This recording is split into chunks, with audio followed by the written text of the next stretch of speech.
Hello everyone, আমি সুপ্রিয়া আবারও একটি মিনি ব্লগ নিয়ে চলে এলাম। কাল চলে গিয়েছিলাম অনামিকা আর অনির্বাণদার রিসেপশন পার্টিতে। সেখানে গিয়ে দেখো আমার বান্ধবীর সাথে একটা ছবি তুলে নিলাম। অনির্বাণদা যেহেতু ব্যস্ত ছিল সেহেতু অনির্বাণদার সাথে ছবি তোলা হয়নি। তারপরে দেখো আমি আর আমার হাজব্যান্ড মিলে একটা ছবি তুলে নিলাম।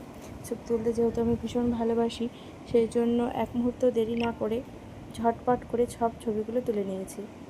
ছবি তোলাটা মাস্ট আর কি, এরকম একটা ব্যাপার।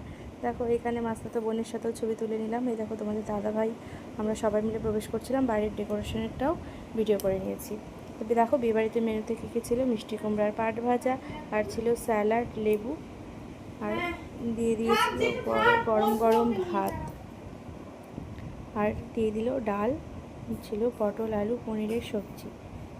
তো একটু লেবু টিপে নিয়েছিলাম, তো খেতে অসাধারণ লাগছিল। মিষ্টি কুমড়ার পাট ভাজা, ডাল আর লেবু আমার খুব ফেভারিট খাবার। আর সত্যি বলতে বিয়েবাড়ির রান্নাগুলো যা হয়েছিল অসাধারণ, পুরো ফাটাফাটি।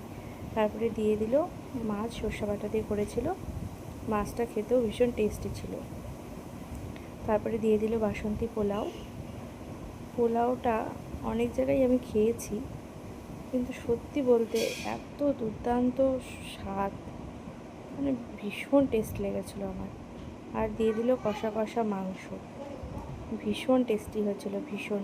ও পোলাও দিয়ে মাংস খেতে যা লাগছিল না বন্ধুরা, এখন ভিডিওটা এডিটিং করতে গিয়ে জিভে পুরো জল চলে আসছে। মাটনটা সত্যি দারুণ হয়েছিল। আর তারপরে দিয়েছিল মিষ্টি, সন্দেশ, আর দিয়েছিল চাটনি। চাটনিটা খেতে ফাটাফাটি হয়েছিল।